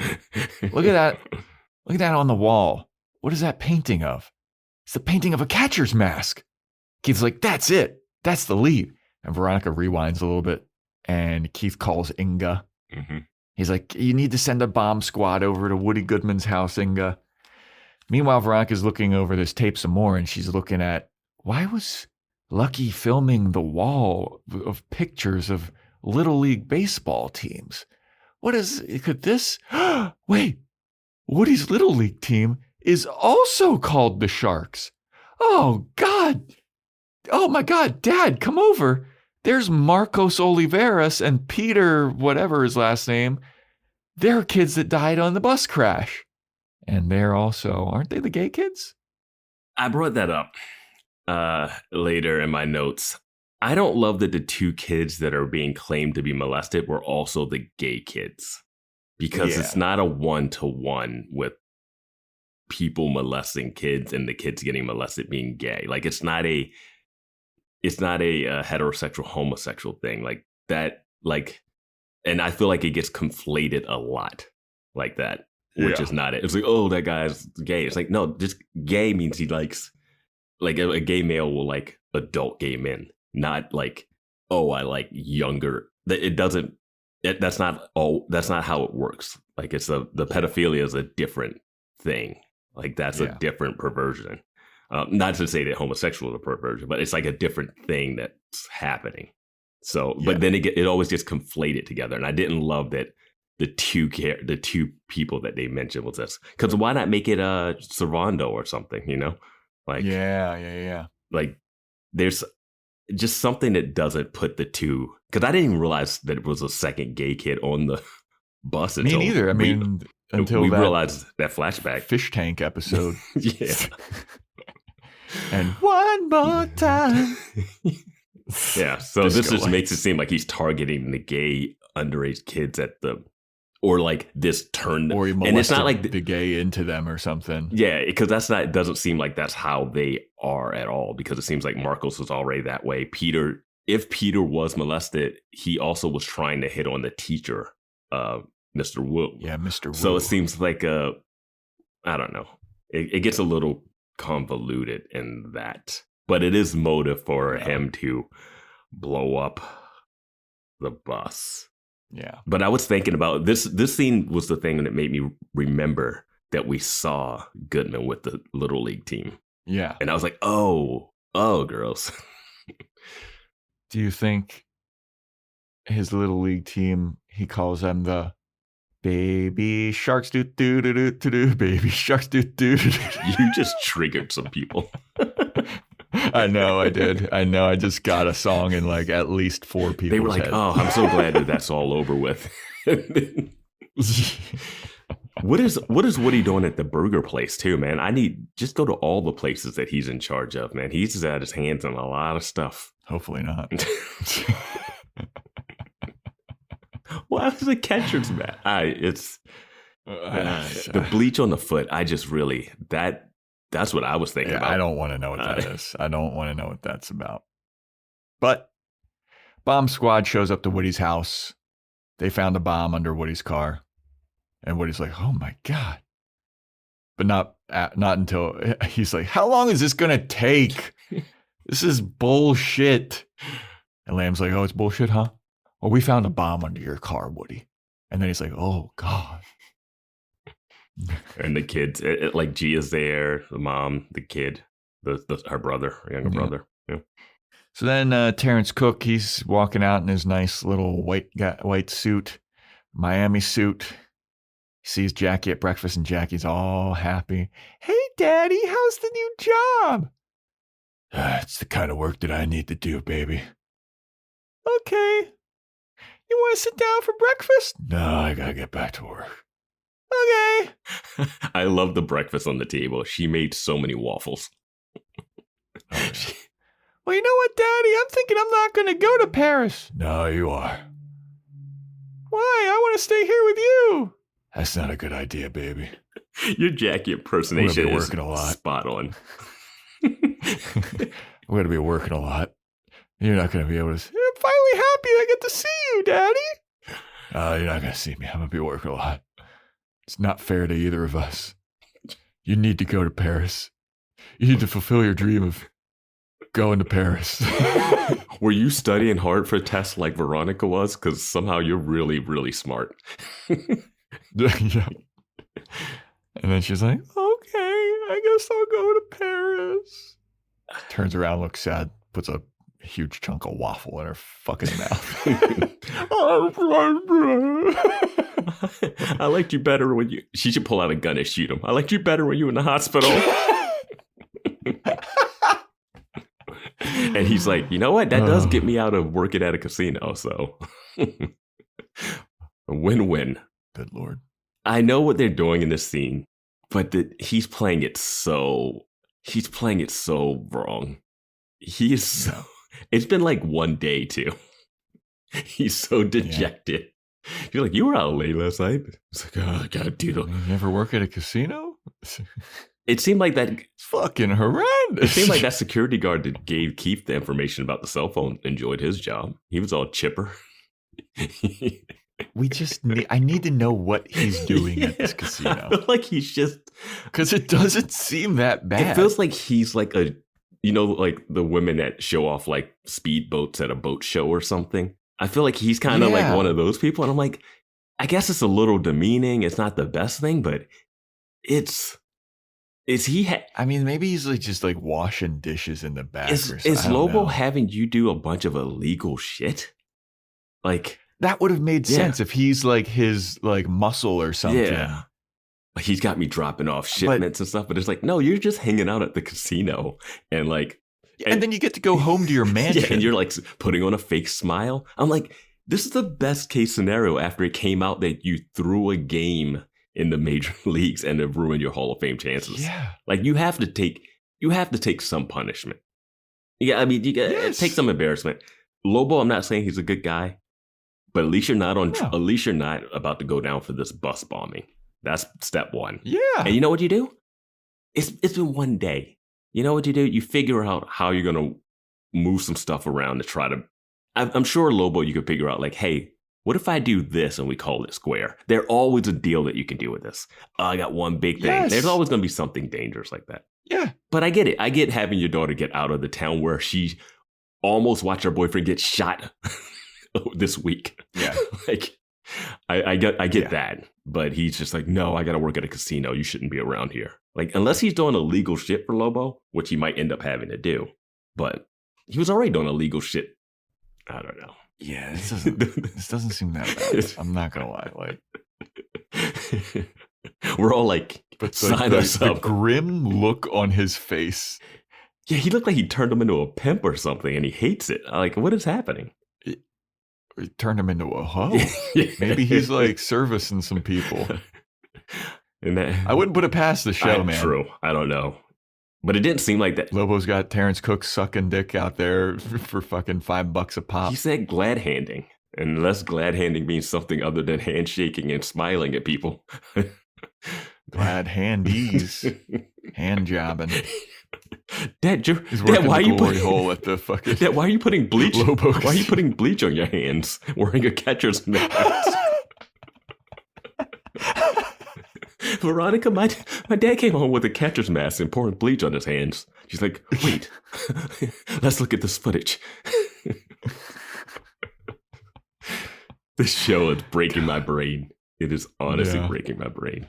So Veronica and Keith, they're at Lamb's sheriff's office and they're playing the audio tapes that Lucky's sent as and attachments. And Keith, they're there telling Lamb like something's up with Woody.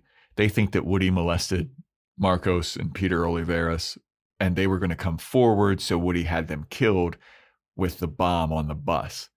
And Lamb's like, well, there was a bomb in Woody's car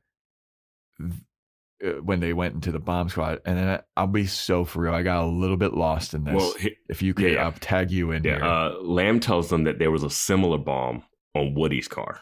So he's thinking that Lucky did it. Like, he's like, because... Okay.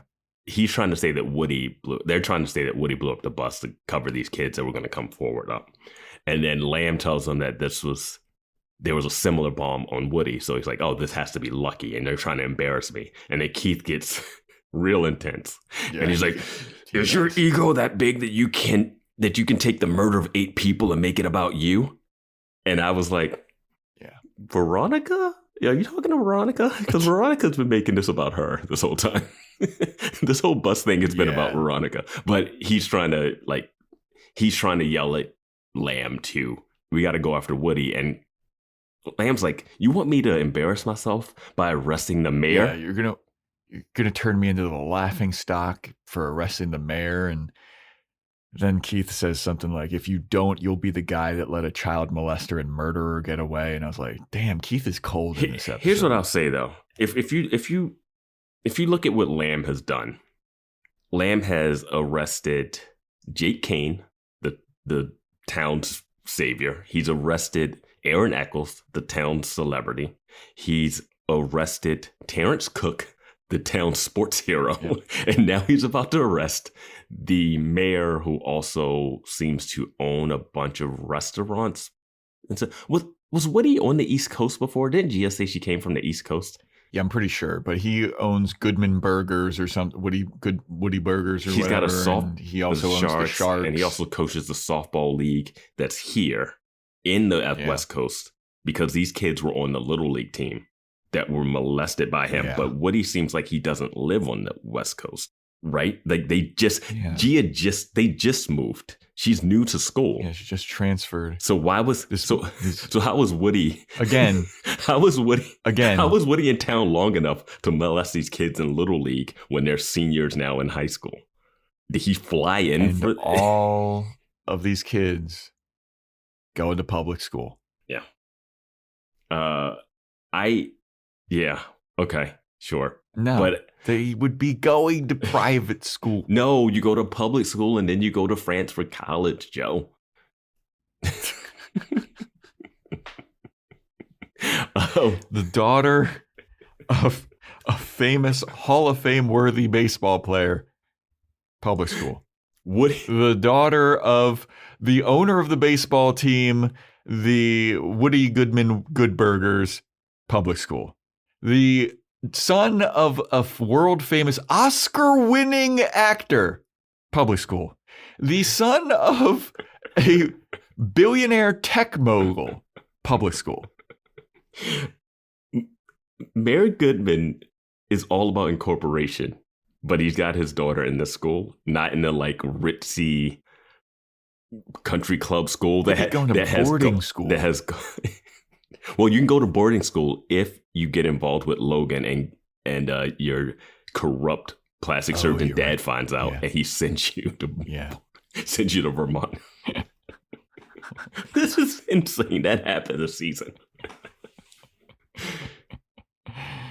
Man, no Fitzpatrick's this episode.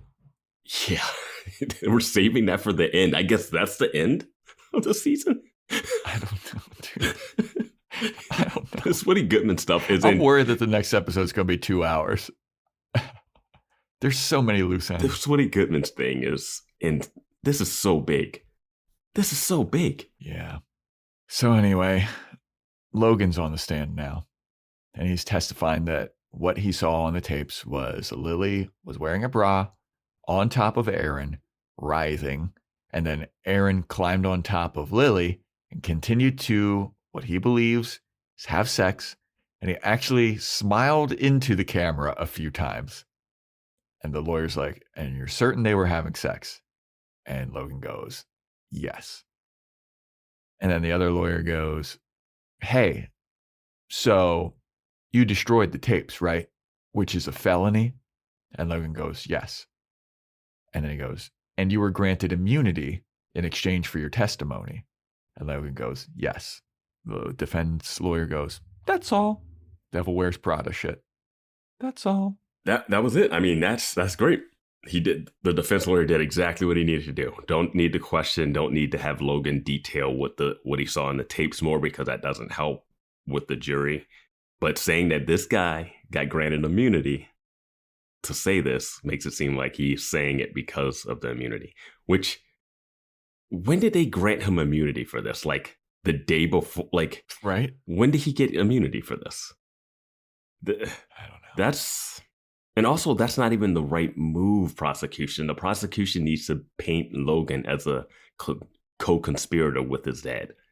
Because Logan's not, and you can do that because Logan's not going to be on trial for any of this. So you can paint Logan in a bad light that will get Aaron convicted, but Logan won't. Like, it's like when you do reasonable doubt, like about Duncan, like Duncan killed him. Mm-hmm. Duncan's not going to be on trial after that, but that's what you're doing. You're planting. It's really crazy how these things work, because if like Aaron Echolls isn't found guilty, then they don't try to find out who killed him afterwards. They just go like, oh, this is the person we thought, and they didn't get convicted, so I guess that's it.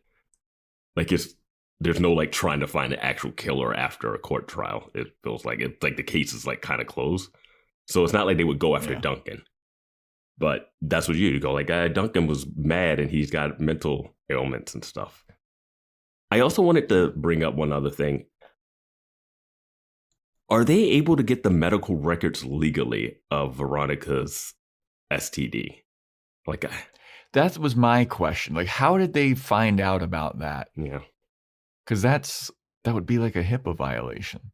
And Veronica hasn't told anyone about that. Yeah, if we got any lawyers on our Discord channel or chat, let's dive in on this episode just for the legal stuff. How the fuck did they know about that?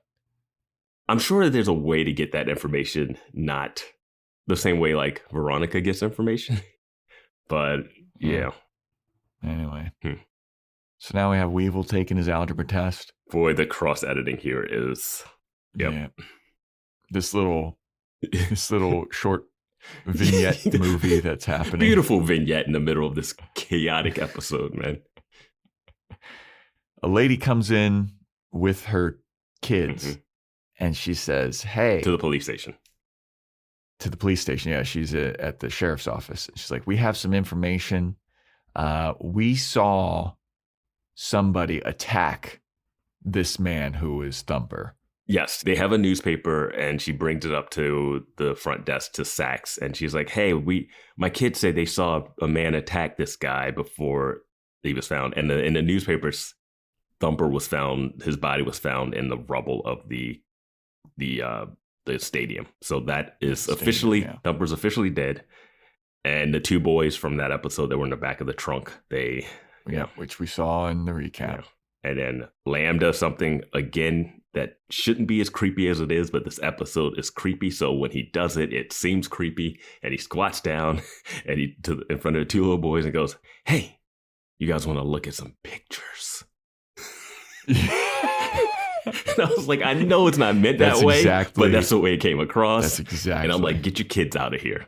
That's the read. I don't know what acting choices they were telling this guy to make, but it was so weird. He must have had some, I don't know. I guess he's not doing the soap opera that he was on at this time. But I was like, how horned up was that soap opera set? Because I did not need him to say it that way. It was so off-putting. You guys want to look at some pictures? God.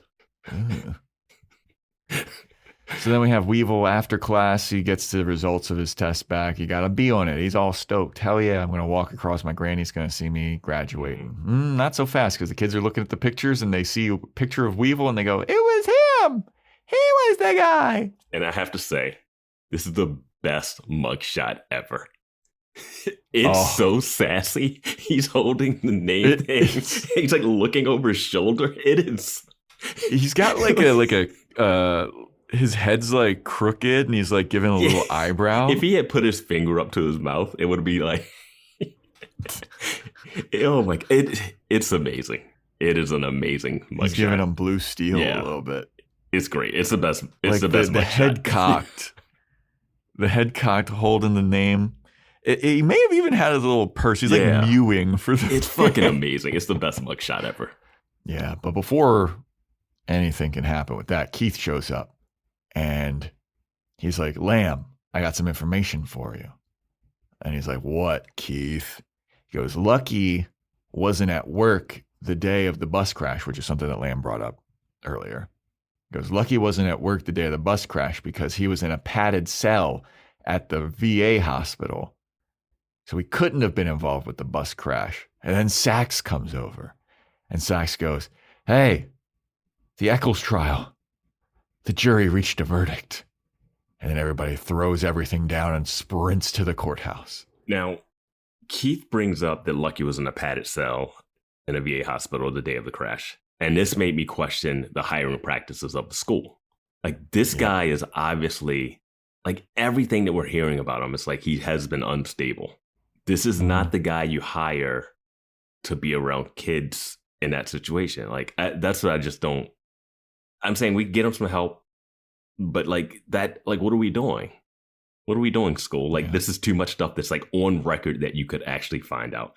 And I guess they haven't been looking into Lucky much. So Keith would have had no idea that he wasn't even a suspect until the last couple episodes, really. And then when Keith brings this up, this is a moment where Lamb goes, all right, let's go arrest Woody. Like, he's like, going to do it. And I was like, I was like, there's not enough proof for an arrest of Woody. Like, the fact that there's a tape recording that says that, oh, he's a pervert, he did something to us. There's not proof that Woody blew up the bus enough. You could bring him in for questioning, but not like for arrest. I don't think there was enough to arrest him. This is motive for sure, but you then have to be like, I have to go back and be like, okay, the bomb stuff that we found in Terrence Cook's thing had to be his, but you would have to start putting it together. But then you would also have to be like, oh, he planted the bomb underneath his own car as a distraction. Like, there's a lot that you would have to like jump hurdles to actually get people to be like, he blew this up. And then you also have to prove that he molested these kids and that they were actually going to come forward, which I don't know if there's proof that these kids were coming forward, because why would those two come forward but not Lucky? So I don't know. I just felt like it wasn't enough proof to like just be like, all right, let's go arrest him. Yeah, you can't arrest him. Like you said, you can bring him in for questioning for sure. Maybe after the questioning, get a search warrant. I mean, they already searched that house already. That's true with the bomb squad. Lamb didn't arrest Meg's dad when he found a kid in the wall. So I still don't know what's going on with that, because Lamb made it seem like he was in a wall. Yeah, he was like, I take this personal. I take this personal. Yeah. He sitting outside of their house. He let Veronica go. That's the other thing about Lamb's look. He looks at when Veronica gets off the stand after that stuff was brought up about breaking into Meg's house and stuff, and he's looking at her like, you let her go after that because you saw what she found. So much so that you went back to the house. So I don't know. But yeah. So we're back at school and Wallace is all happy because he took his last high school test ever. Mm-hmm. Veronica's got one more. And then Wallace is all nostalgic. He's like, I'm going to miss you, Veronica. And he walks away. Yeah. He says, he says it was worth getting taped to a pole. Yeah. And then he brought up your thing that you texted me about. And he's like, you're toasted marshmallow, Veronica. Yeah. He doesn't. Marshmallow never comes back up. Yeah, no. I texted Vance the other day. I was like, is anyone ever going to call her a marshmallow again? Like, isn't that the name of like the fans of the show? Like, what? I thought that was going to be like a thing, maybe. I also love that shows act like there's no post-high school summer or holiday breaks or anything. Right. I do love that. They're like, hey, school's over, so I'll never see you. It's like, well, college doesn't start for another 3 months unless you're going to Sorbonne in Paris. Yeah. Yeah, you're going to hang out all summer and like fucking party. Like, that's summer after high school. It's great. If you're going to college and you don't have to dive into like something hectic or whatever. And you go to senior week in Ocean City, Maryland. Yeah. You party it up with your high school buddies. Is senior week after? It's after high school. Yeah, it's after high school. Yeah. Yeah. So then Veronica, there's a little bit of Maryland lore for you. We talked about that on something else. Probably this. I feel like yeah. But Veronica's taking her final.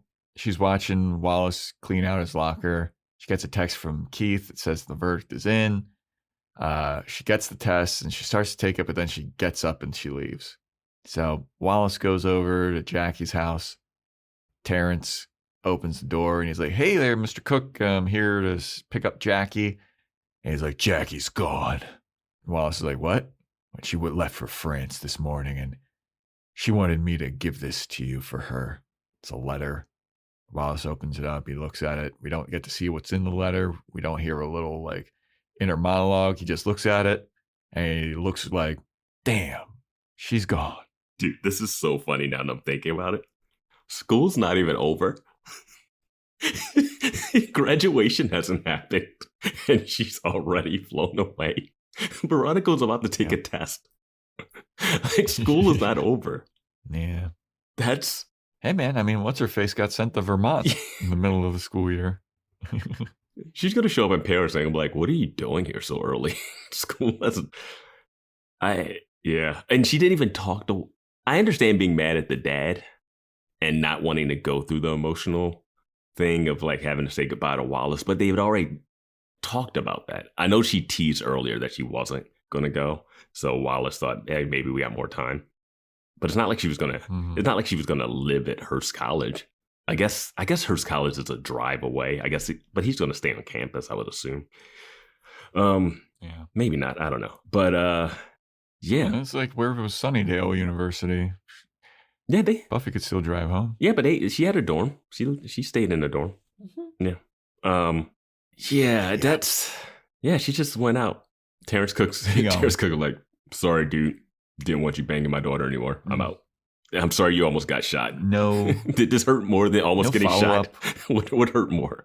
Thinking that your life was going to end or that Jackie flew to Paris and left you a note? Not even emails. No follow up on her pill drawer. Yeah, I think that was just a random episode thing, and they were like, I don't know. I know it's in the opening credits. They had pills as part of her thing, but it is not part of her character is drug use or anything. I think they just like, nah. I thought that was going to be something. They like dramatically like zoomed in on those pills and her pulling them out of her dresser. That was Mama Max. Oh, right. Yes. That was a pill form of Mama Max that she was taking.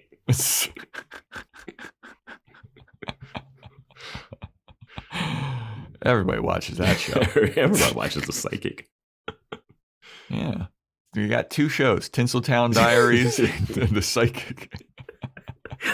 That's all anybody watches. Yeah, the Tinseltown Diaries. Yeah. Yeah. So, anyway. Everybody's at the courtroom. Lamb tells Keith, hey, Woody's gone. He took a private plane before I could arrest him. There's no flight logs. We don't know where he is. He's gone. What? Yep. Wait, is Gia still around? Is the wife still around? Is the kid around? She's just become another parentless child in Neptune. The mayor of the town is just AWOL. Yeah. The mayor this is the second parent that is flown away, never to be seen again, maybe. We got Dick Casablancas. This season. Dad. Yeah, Dick Casablancas' dad took a helicopter away. And now I absolutely hated that Lamb was like, yeah, Woody's gone. It's like, did Woody think he was about to get arrested? Why would he dip? Yeah, why would he think that? You found a bomb under his car. Yeah. And it's Keith's word against Woody.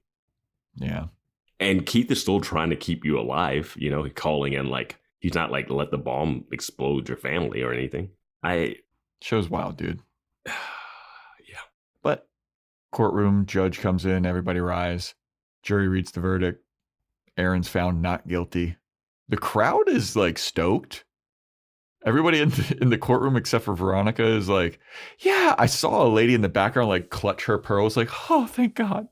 Yeah, it's tricky to think what people think about Lily in this town and like what they think about a kid being murdered. She had to get taken out. They probably think that. You would think everybody would think that he did it based off of the Tinseltown Diaries. Like the people watching, like, right? I don't know, man. I think I predicted this for the season, that there'd be a courtroom and he'd probably get off. Yeah. And this is all thanks to Leo and Logan.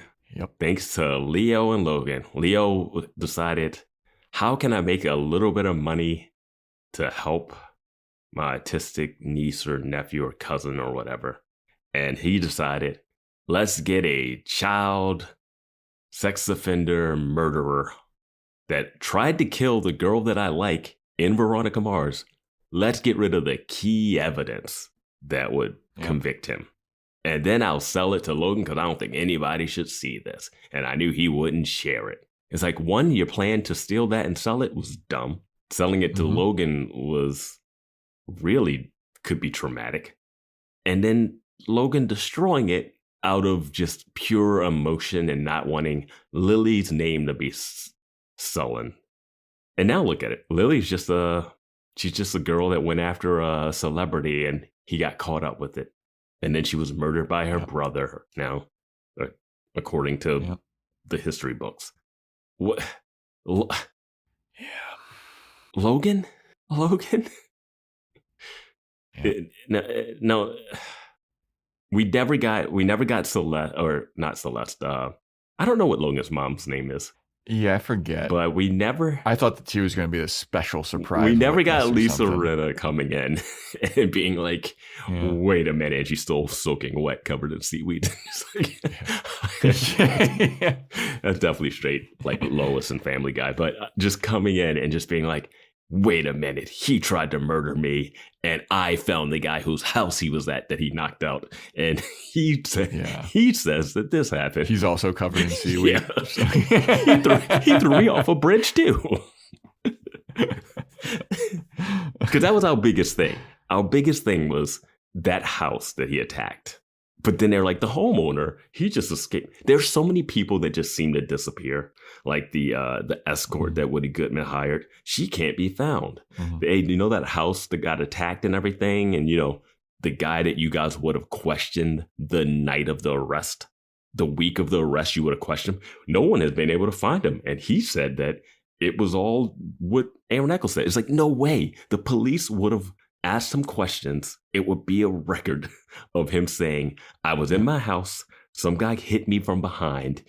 That would be it. That would be enough to say that. And then I guess the defense could argue, oh, was that Keith that hit you? Keith. Yeah, exactly. But at least they have to do that. It's no way this guy just disappeared and you wipe that whole element off the table. Fitzpatrick's, man.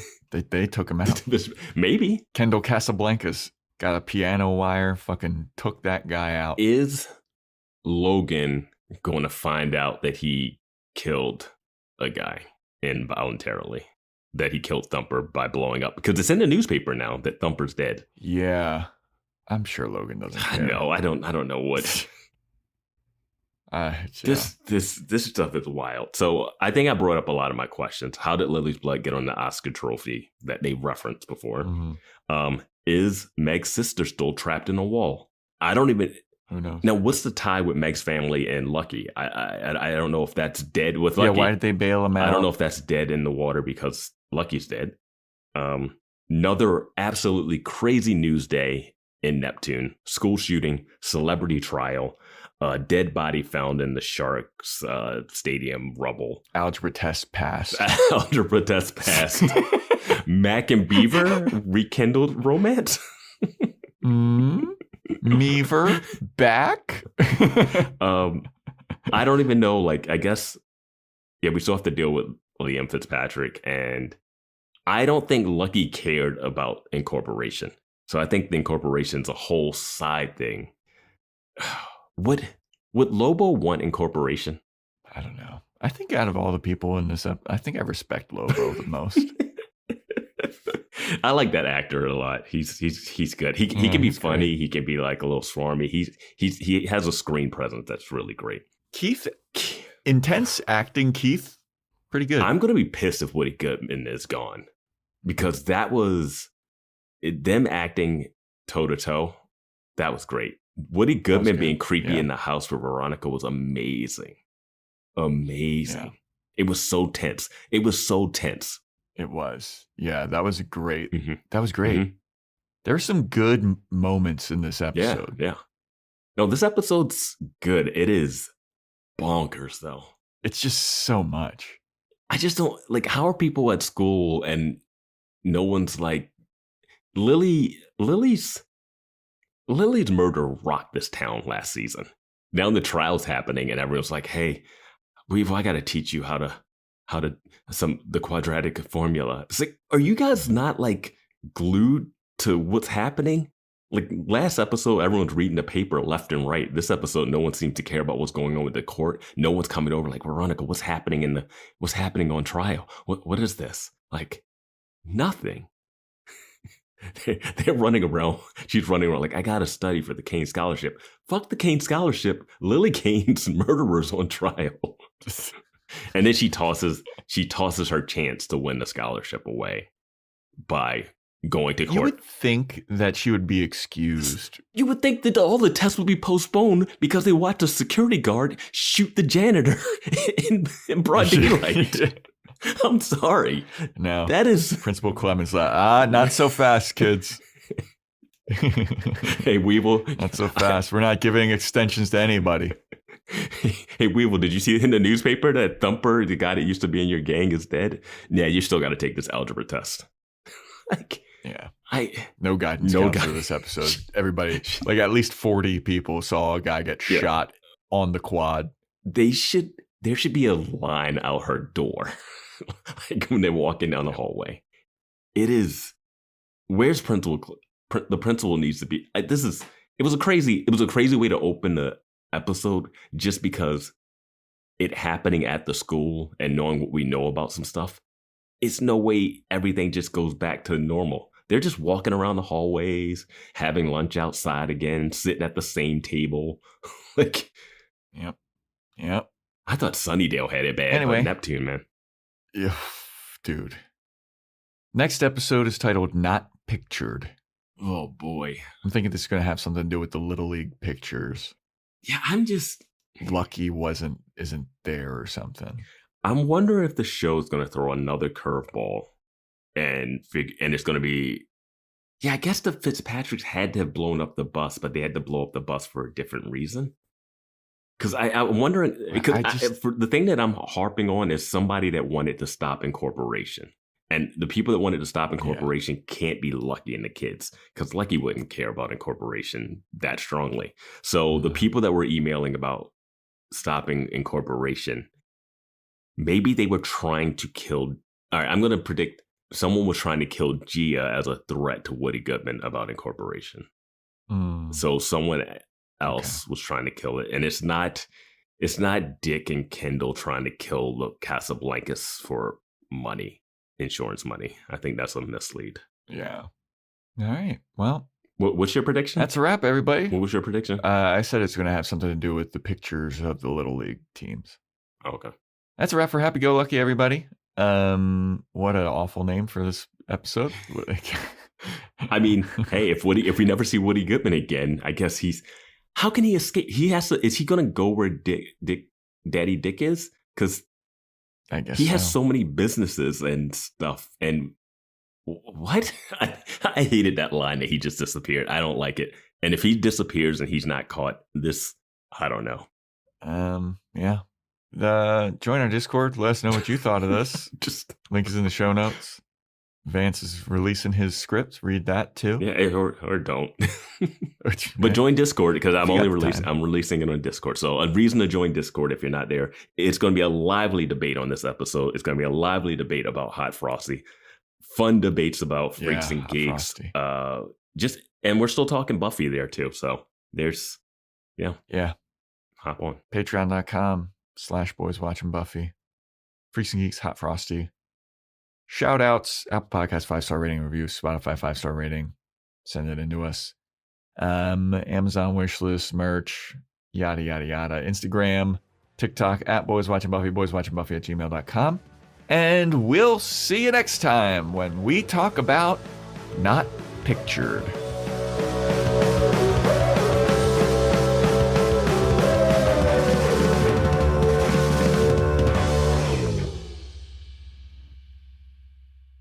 Veronica? Yeah? Can you fly to New York, stop by NYU real quick, find Rick Pickett, and see if he was one of the bat boys Woody molested? You know I don't fly coach. And Doug. Here we have the Limu Emu in its natural habitat, helping people customize their car insurance and save hundreds with Liberty Mutual. Fascinating. It's accompanied by his natural ally, Doug. Limu? Is that guy with the binoculars watching us? Cut the camera. They see us. Only pay for what you need at libertymutual.com. Liberty, liberty, liberty, liberty. Savings vary. Underwritten by Liberty Mutual Insurance Company and affiliates. Excludes Massachusetts. Seltzer Kings. Podcasts.